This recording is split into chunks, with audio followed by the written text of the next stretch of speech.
I'm Ron Paul. I'm a congressman from Texas, serving in my 10th term.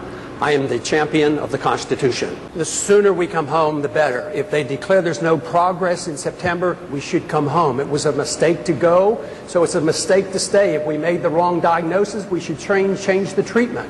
So we're not making progress there, and we should come home. The weapons weren't there, and we went in under UN resolutions, and our national security was not threatened. We're more threatened now by staying. Congressman Paul, I want you to weigh in on this as well. I believe, and correct me if I'm wrong, you voted to support that 700-mile fence along the border between the United States and Mexico. Did you? I did. What about Canada? Is there a need for a similar fence along the border between the United States and Canada? No, because that bill, probably the fence, was my weakest reason for doing that. But for other reasons, to enforce the law was important. And border security is important. And we've talked about amnesty, which I'm positively opposed to. But one thing that has not been mentioned here, which I think is very, very important, if you subsidize something, you get more of it. So we subsidize illegal immigration. We reward it by easy citizenship, either birthright or amnesty. But we force our states and our local communities to pay for the health care and pay for the education. Why wouldn't they bring their families? And because of our economic conditions, we do need workers. But if we had a truly free market economy, the illegal immigrants would not be the scapegoat. We would probably need them and they would be acceptable. But because of economic conditions, they have become the scapegoat. Thank you, Congressman. Congressman Paul, you ran for president once before as a libertarian. What do you say about this whole issue of church and state and these issues that are coming forward right now?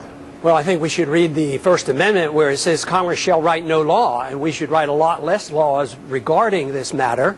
It shouldn't be a matter of the President or the Congress. It should be local people, local officials. The state should determine so many of these things that we just don't need more laws determining religious things or prayer in school. We should allow people at the local level. That's what the Constitution tells us.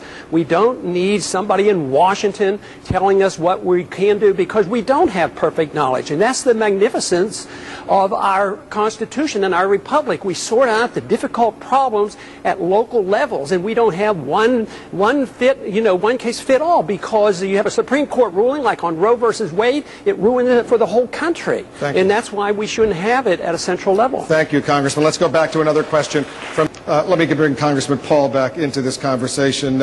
In 2005, President Bush signed an energy bill that provided billions of dollars in tax break subsidies to the oil companies with the goal of boosting domestic production at a time of these record profits. Do you believe these companies need a helping hand from the federal government? I don't think the profits is the issue. The profits are okay if they're legitimately earned in a free market.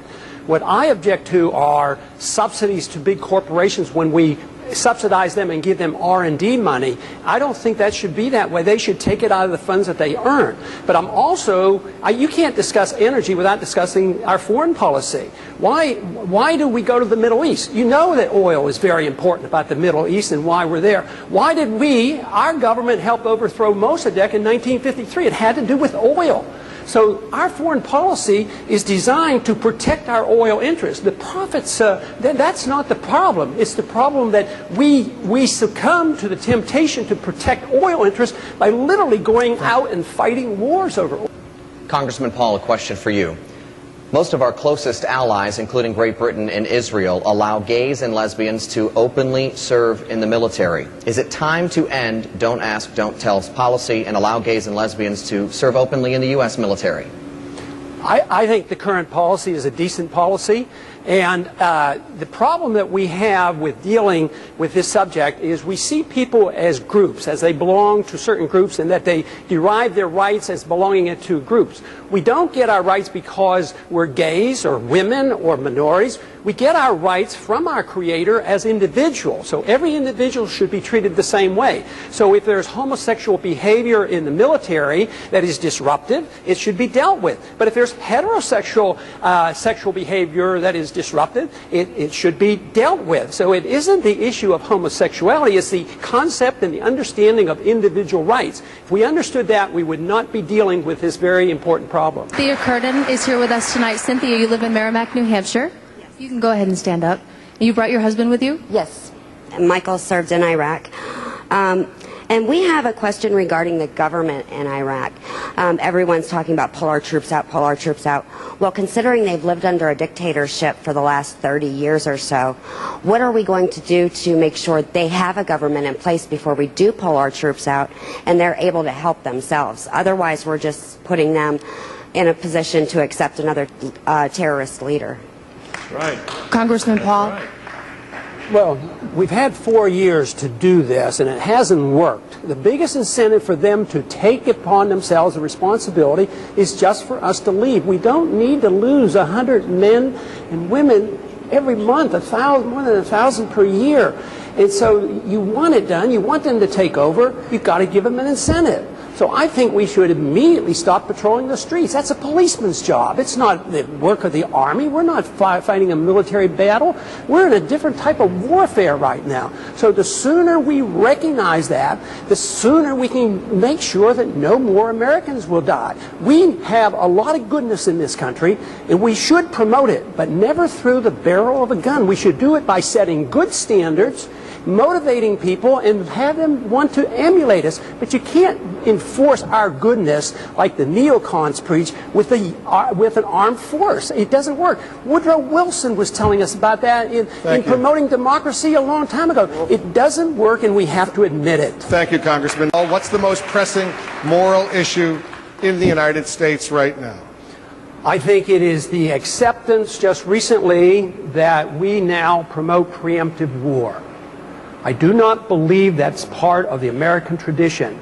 We in the past have always declared war in the defense of our liberties or go to aid somebody. But now we have accepted the principle of preemptive war. We have rejected the just war theory of Christianity.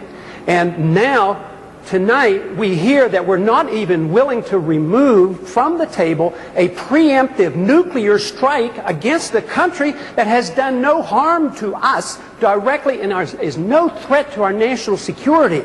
I mean, we have to come to our senses about this issue of war and preemption and go back to traditions and our Constitution and defend our liberties and defend our rights, but not to think that we can change the world by force of arms and to start wars. Thank you, Congressman.